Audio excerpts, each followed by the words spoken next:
E vamos começar essa outra questãozinha aqui. Em relação às vias catabólicas, quais das seguintes afirmativas estão corretas? Então, vamos ver as afirmativas que a gente tem aqui. 1. No primeiro estágio das vias catabólicas, ocorre a conversão dos blocos constitutivos, como aminoácidos e monossacarídeos, em intermediários mais simples.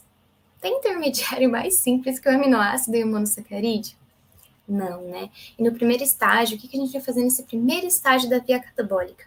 A gente vai quebrar, né? A gente vai quebrar as grandes moléculas em intermediários mais simples, como aminoácido e monossacarídeo, né? Nesse caso, eles inverteram a ordem, né? Então, essa não está correta. Vamos para 2.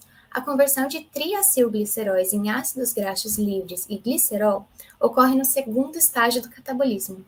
Não, né, galera? Isso aí seria o primeiro estágio que a gente falou, né? A conversão de moléculas grandes em moléculas um pouquinho menores, né? Os intermediários um pouquinho mais simples.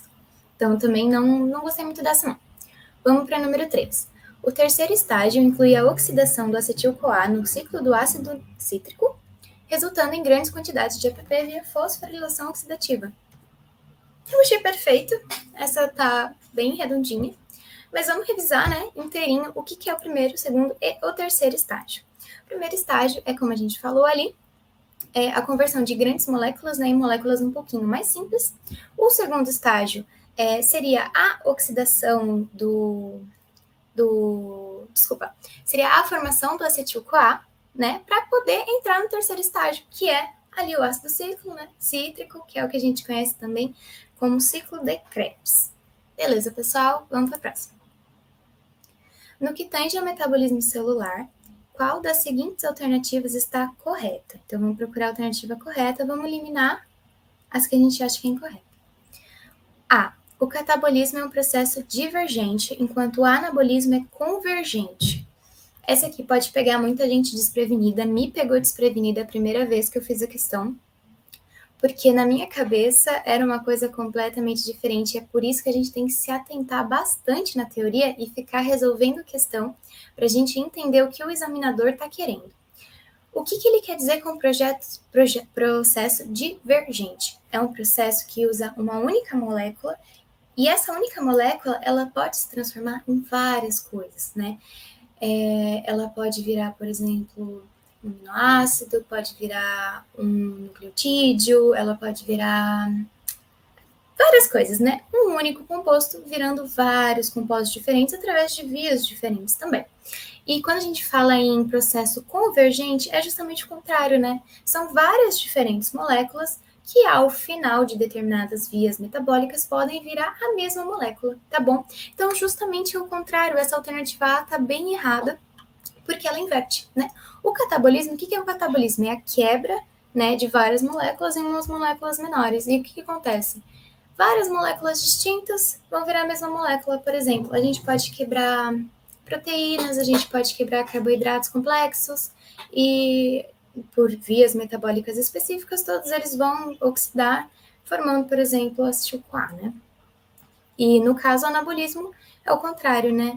É justamente uma única molécula que, em associação com diferentes outras moléculas, em associação através de diferentes vias metabólicas, vai formar diferentes compostos. Então, essa aqui eu não gostei.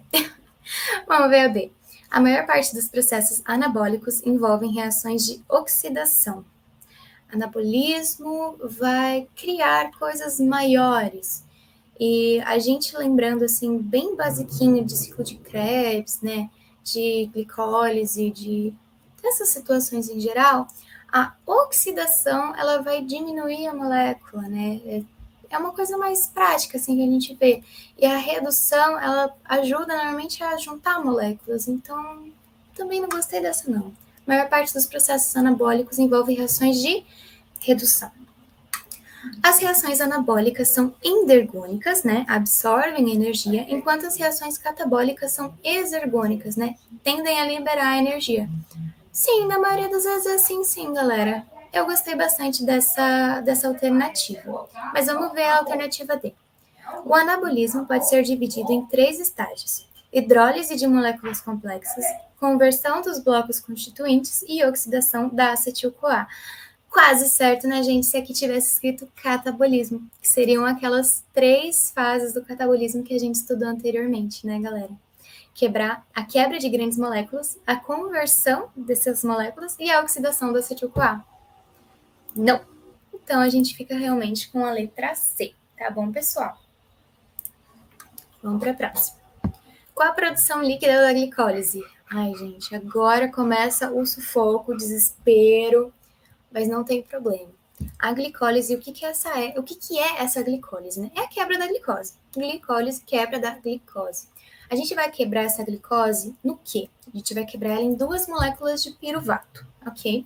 Uma glicose tem 6 carbonos, um piruvato tem 3 carbonos, então, juntando, dividindo 6, né, por 2, dá certinho.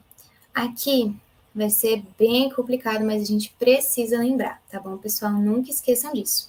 Primeiro que ele pede produção líquida e não bruta, porque a gente sabe que a glicólise ela vai produzir 4 ATPs no geral, mas ela também gasta 2 ATPs, né? Ela tem as primeiras fases de onde a gente investe, né? Fases de investimento e depois que a gente recolhe os produtos. Nessa fase de investimento, a gente gasta 2 ATPs em 2 reações que são irreversíveis e depois a gente colhe ali 4 ATPs produzidos. Além disso, a gente também vai produzir no meio dessas 10 reações, tá? A glicólise não é tão fácil assim, elas são 10 reações. A gente vai produzir 2 NADH. Bom, então, de regra geral, a gente pode lembrar na glicólise 2 ATP, 2 piruvato, 2 NADH. É justamente isso, né, galera? Para decorar é bem facinho, 2, 2, 2. Mas é complexo. A gente vai falar bastante dela aqui hoje, pode ficar tranquilo. Ó, já vamos começar em uma muito, muito importante, que é a primeira enzima da glicólise. Essa primeira enzima da glicólise, ela vai ser responsável pela conversão de conversão de glicose em glicose 6-fosfato. E ela é uma reação irreversível, tá bom, galera? Você pensa, tá bom, e daí? Por que isso é tão importante? Porque a glicose 6-fosfato, ela não consegue atravessar a nossa membrana plasmática. Então, uma vez que ela sofre essa conversão, ela já vai participar ali de algum processo metabólico dentro da célula, porque ela não vai conseguir mais ir embora dessas células, tá? Tá dada a ficar ali dentro. E a enzima que vai catalisar essa primeira etapa é a hexocinase, tá bom, galera? Essa aqui é a glicólise, tá? Essa aqui são as 10 reações da glicólise. Tá um pouquinho pequeno, mas a gente pode ver que... Acho que assim fica melhor, né, gente? Pra gente ver. A primeira reação é a conversão de glicose em glicose 6-fosfato.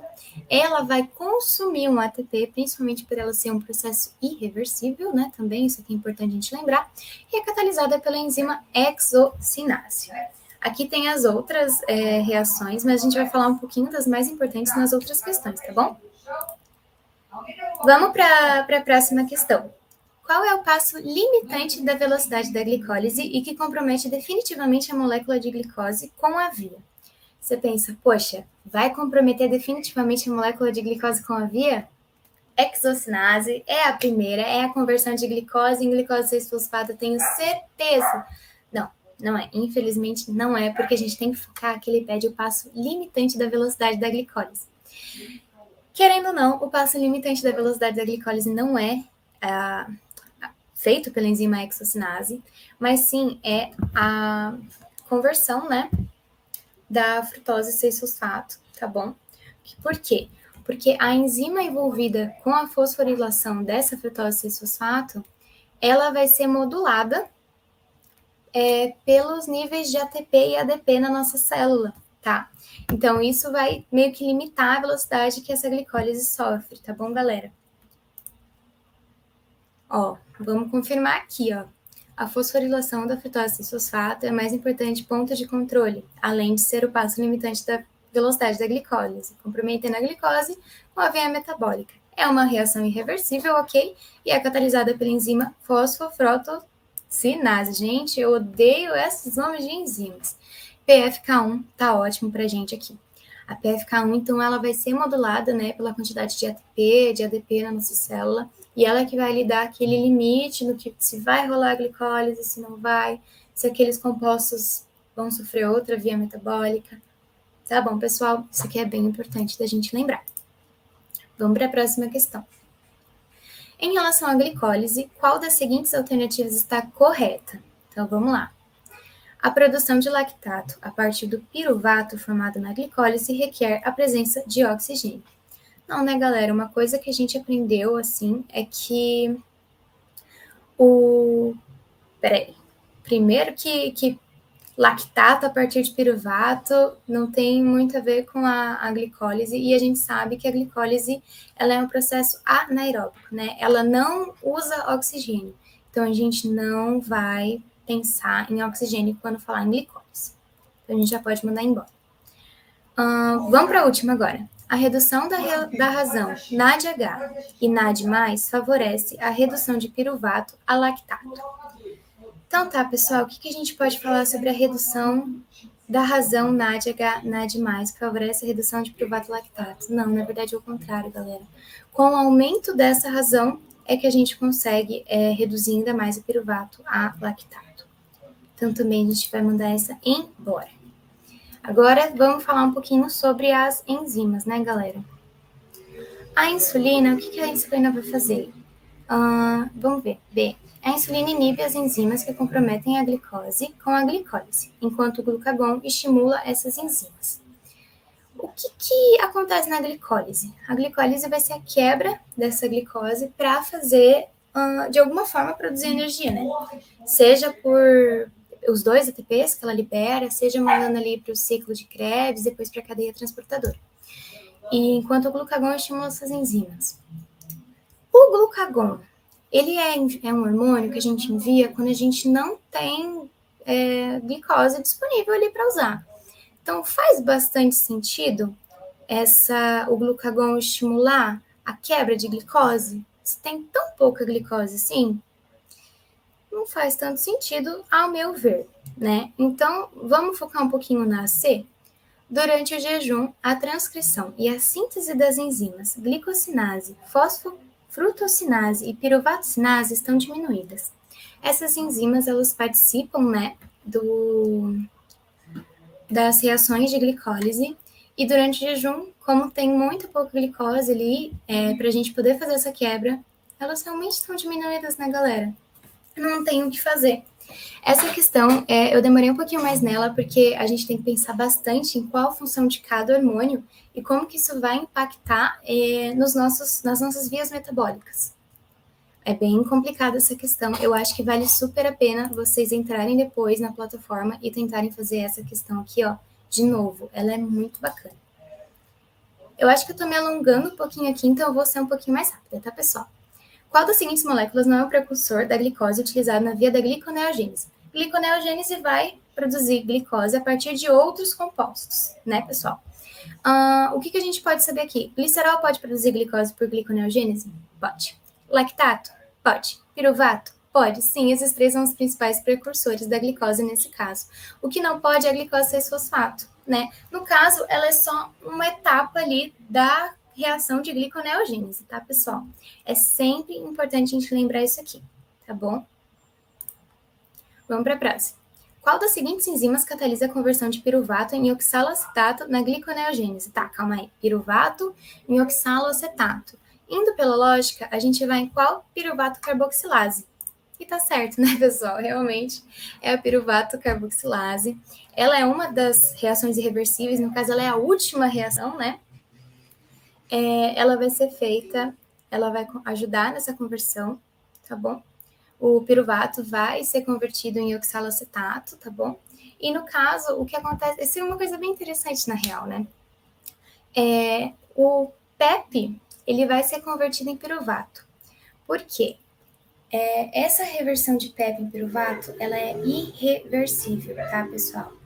E por conta disso, quando a gente vai produzir uma nova glicose, a partir desses outros substratos, a gente vai ter que fazer uma via paralela.